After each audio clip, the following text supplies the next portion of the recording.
Namastê, futuros grandes mestres. Começar o vídeo de hoje já resolvendo o desafio que eu deixei na aula anterior. Bem simplesinho também, quer dizer, mais ou menos. É um movimento só, tá? Que a gente consiste aqui em pegar o cavalo e capturar a torre adversária. Fazendo isso, a gente dá checkmate, porque repara que a dama corta todas as casas que o rei teria de fuga. Não é possível o rei capturar o cavalo, né? Nenhuma peça captura o cavalo. Cheque de cavalo não tem como bloquear, né? Porque o cavalo salta qualquer peça, então é impossível o bloqueio. Então cabe apenas capturar o cavalo ou fugir. Nenhuma das duas situações é possível, então checkmate. Espero que você tenha descoberto e vamos para a aula de hoje. Bom, na aula de hoje eu vou começar falando sobre os valores simbólicos das peças. Tá? É um valor simbólico porque, assim, em momento nenhum esse valor ele é usado para contar, tipo, vamos ver quem está ganhando, né? Vamos ver quem tem mais ponto. Não tem nada a ver. Então, assim, a gente precisa parar de jogar agora por um motivo qualquer. Vamos contar as peças aqui para ver quem ganhou. Não, isso não existe no xadrez. Essa pontuação que foi atribuída às peças é só para ajudar quem está começando a entender se vale a pena ou não você fazer algumas trocas. Tá? Depois que eu disser as pontuações, vocês vão entender mais ou menos o que eu estou querendo dizer. A gente começa aqui, ó. Os peões. Cada peão vale 1 ponto. O cavalo e o bispo valem 3 pontos cada um. E aqui entra uma dúvida muito comum dos iniciantes. Quem é mais forte, o cavalo ou o bispo? Tecnicamente, na hora que o jogo começa, eles valem a mesma coisa, valem 3 pontos. Mas, quando o jogo está muito fechado, ou seja, quando ainda tem muito peão no tabuleiro, e esses peões eles estão bem avançados, distribuídos, embolando ali o meio de campo, os cavalos têm uma vantagem, porque os cavalos podem pular por cima dos peões para jogar, enquanto os bispos ficam presos, né? Os peões ficam ali meio que prendendo os bispos. Mas quando a posição está aberta, né? Ou seja, já trocou um monte de peão, então o tabuleiro está livre e o bispo pode correr para lá e para cá sem muitos problemas, então aí o bispo passa a ser mais forte. Tá? Mas a critério, os dois valem a mesma coisa. A gente tem a torre, que vale 5 pontos, tá? Só para vocês terem uma ideia, a gente vai ver nos próximos vídeos a torre sozinha, junto com o rei, obviamente, né? Ela consegue dar um checkmate no adversário, tá? Então, ela é mais forte do que o bispo e o cavalo. E a gente tem a dama. A dama tem um problema com a dama, porque vários livros que eu li pontuam a dama como 10 pontos. Mas alguns livros pontuam com 9 pontos. Então, assim, tem livro que diz que vale 10, tem livro que diz que vale 9. Esse um pontinho faz diferença? Faz. Porque se você for parar para pensar, se a dama vale 10 pontos, ela vale a mesma coisa que 2 torres. Então, se tiver um jogo onde fique um rei e uma dama de um lado, e do outro lado um rei e 2 torres, tecnicamente o jogo está empatado, porque se a dama vale 10 e cada torre vale 5, temos um empate. Se a dama for valer 9 pontos, aí o rei com as 2 torres tem uma certa vantagem em cima da dama. Tá? Eu, particularmente, gosto de dizer que a dama vale 10 pontos, porque eu acho que 2 torres e uma dama empatam. Tá? Eu acho que não tem vantagem. Quando estão só essas peças no tabuleiro, eu gosto de dizer que a dama vale 10, mas tem livro que vale 9, fica aí o registro. Tá? E aí, o que acontece? Porque os iniciantes eles ficam assim, às vezes eles têm lá uma situação onde eles olham que eles dizem assim, eu posso comer a torre dele com o meu bispo, mas se eu fizer isso, uma outra peça dele vai comer o meu bispo. Vale a pena comer a torre para perder o meu bispo? Vale, porque a torre vale 5 pontos e o bispo vale 3. Então você vai estar ganhando 5 pontos ao capturar a torre e vai perder 3 pontos ao entregar o bispo. Então, vale a pena você fazer essa troca. Tá? Vale a pena trocar um bispo por um cavalo? É a mesma coisa. 3 pontos, vai depender da situação do jogo ali. Tá? Vale a pena eu perder uma torre para ganhar a dama do adversário? Vale. A torre vale 5, a dama vale 10, então vale a pena. Você perde 5 pontos, ganha 10, sai no lucro de 5. Então, assim, essas pontuações é mais para te dar uma base, um parâmetro de quando vale a pena trocar e quando não vale a pena, tá? Por exemplo, um peão vale 1 ponto. Ah, eu vou dar o meu cavalo para comer um peão dele. Vale a pena? Não, porque você vai estar perdendo 3 pontos para ganhar um. Na verdade, você vai estar perdendo 2. Então não vale a pena. Claro que existem situações e situações, a gente vai ver mais para frente quando a gente chegar em sacrifício de peças, se a gente for falar sobre isso, aí tudo bem, mas existe um plano, uma estratégia por trás. Trocar simplesmente por trocar, normalmente não vale a pena, tá? Tem algumas coisas que eu quero falar com vocês, alguns termos para a gente poder dar sequência nas próximas aulas, para vocês poderem entender melhor, tá? O que é... a gente tem 3 tipos de peças quando a gente joga o xadrez. A gente tem os peões, tem as peças menores, que são cavalo e bispo, tá? Peão também pode ser considerado uma peça menor, mas a gente normalmente se refere aos peões, as peças menores, cavalo e bispo, e as peças maiores, que são dama e torre. Então, sempre que tiver num vídeo, de repente eu falar, agora a gente tem aqui 2 peças menores contra uma torre, peças menores, vocês sabem que eu estou falando de de bispo e cavalo. Tá? Se eu disser peças maiores, eu estou me referindo a torre e dama.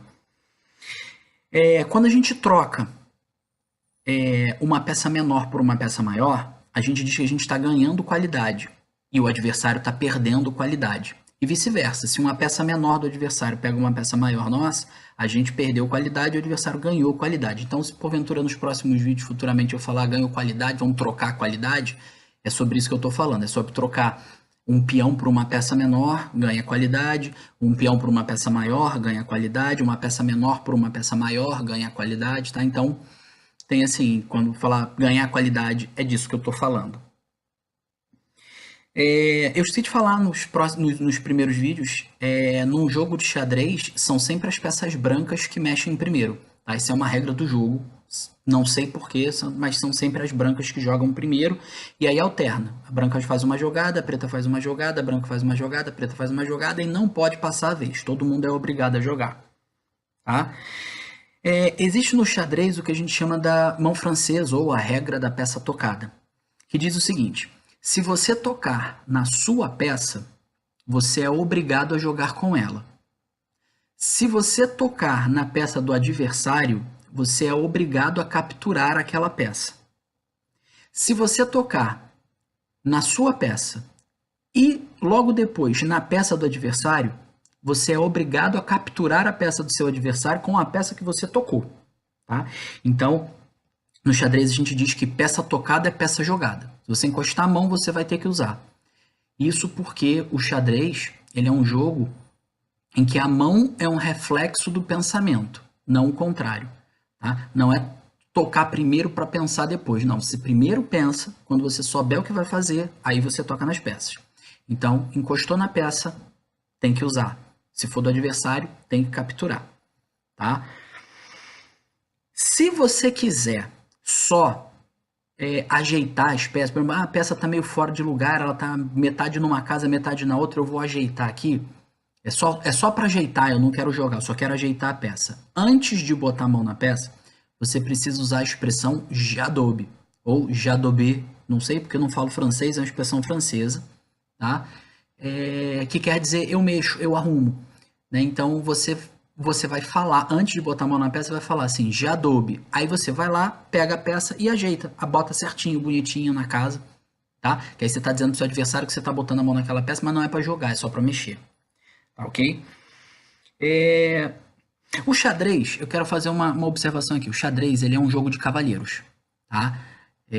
Não cabe no xadrez situações do tipo você botar a mão na peça e depois falar não, eu não botei, não cabe. O xadrez é um jogo de cavalheiros, tá? Apesar de que hoje em dia eu tenho visto algumas coisas em alguns jogos e tá caindo, não tá sendo bem assim, o que é uma pena, porque o xadrez sempre foi um jogo de cavalheiros, tá?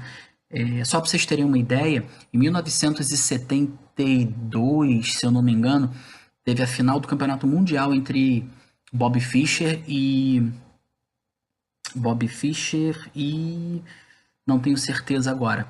Esqueci o nome do adversário. Mas o que acontece é que na hora que o Bob Fischer chegou no campeonato, chegou no local para disputar a final do Mundial, ele viu um monte de câmera, porque iam televisionar, filmar, não sei o que. Aí o Bob Fischer falou assim: não, olha só, esse monte de câmera, esse monte de gente toda hora vindo em cima, fazendo take, tomada, depois agora vai me deixar nervoso, pô, não dá, não consigo jogar assim, não rola, pô, não vai dar.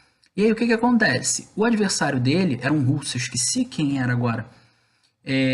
Ele poderia ter falado assim: se você não vai jogar, o problema é esse, as regras da FIDE são essa, e você tem que sentar para jogar. Se você não sentar para jogar, a vitória é minha por desistência. Não, ao contrário.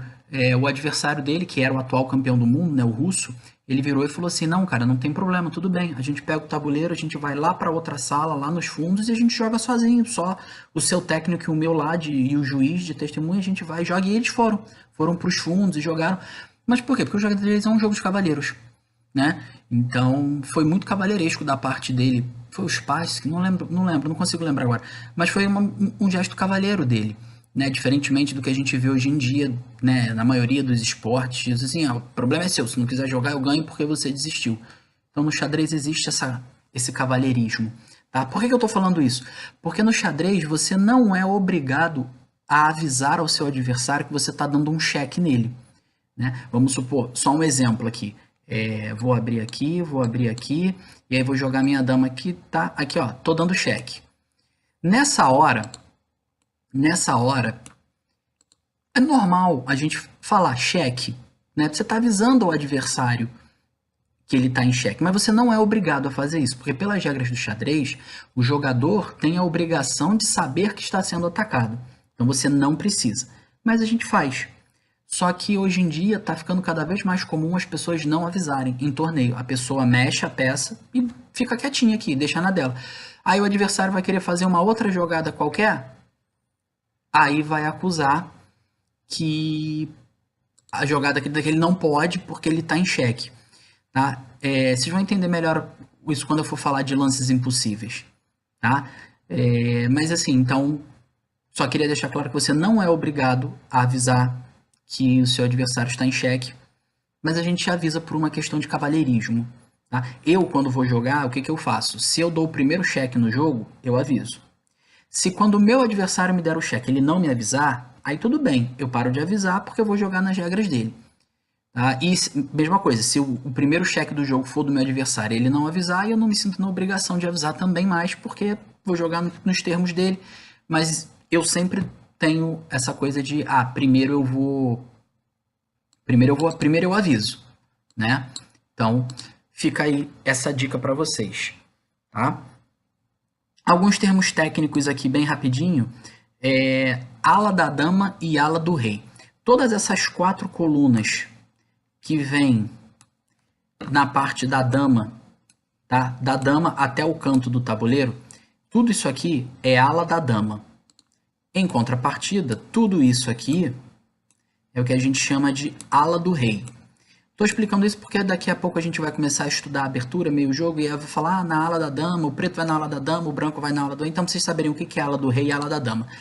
Toda essa metade do tabuleiro aqui que tem a dama é chamada ala da dama, e a outra metade que tem o rei é chamada de ala do rei. Centro do tabuleiro. Centro do tabuleiro são essas 4 casas aqui. Então, sempre que a gente se referir a centro ou centro do tabuleiro, é disso aqui que a gente está falando. Por que esse termo é importante? Porque o centro do tabuleiro é primordial, se você quiser ganhar o jogo, você dominar o centro do tabuleiro.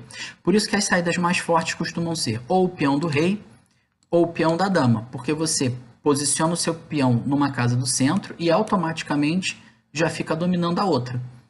E o seu adversário normalmente responde também pelo mesmo motivo, para ocupar uma casa e ameaçar a outra. Então, o centro do tabuleiro é importante.